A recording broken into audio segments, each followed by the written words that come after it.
Hello everyone and welcome back to my channel. So, sa mga araw nga nito ay papunta kami ngayon sa Katarman Northern Samar, which is sa pagbiyahe namin ay maulan siya. And then, makikita naman ninyo na medyo may nagaganap na traffic. It's because sa unahan nito is malalim na yung tubig. And then, hindi rin namin inakala na lalakas yung ulan. Kaya, dumiretso kami dito sa Katarman para mamili ng mga spare parts na ititinda namin sa aming tindahan. At pakarating namin sa bandang ito ay nakita namin na papalakas ng ang ulan at lakas din ang daloy ng tubig.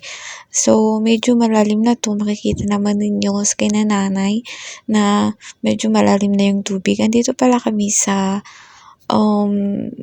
gitna ng sa proper ng Katarman, which is hindi ko alam kung anong barangay ito.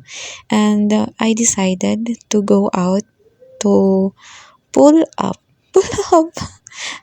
para yung sasakyan namin kasi babalik kami kasi hindi namin kakaya doon na dumiretso kami. Kaya yun, hinila ko yung sasakyan namin para bumalik kami kasi wala tong hindi to atras actually. At syempre, dahil bida-bida tayo, kailangan ko ng para safety din sila.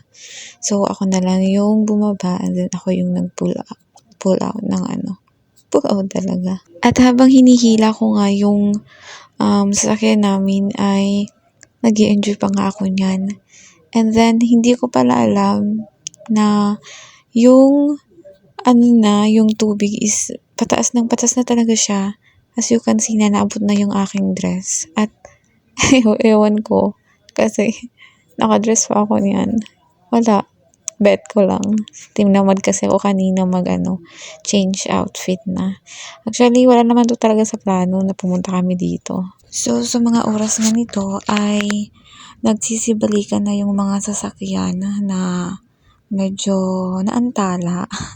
hindi namin alam, hindi nila alam din na medyo malalim na pala yung tubig doon sa unahan ng kalsada. So, kahit yung van na yan, yung passenger van na yan is bumalik siya kasi hindi rin niya alam na medyo malalim na yung tubig doon. Kaya yun, nag-backing siya and mostly sa mga sasakyan is dito na lang dumadaan. Kasi kapag doon dumaan, baka masira pa yung sasakyan. And then, sa pag-uwi nga namin is nakita namin ito na sa part talaga nito is binabaha talaga siya. As you can see naman na ginagawa na ng barrier. Ewan ko barrier ba yan or kanal para hindi na sa susunod bahain tong kalsadang to.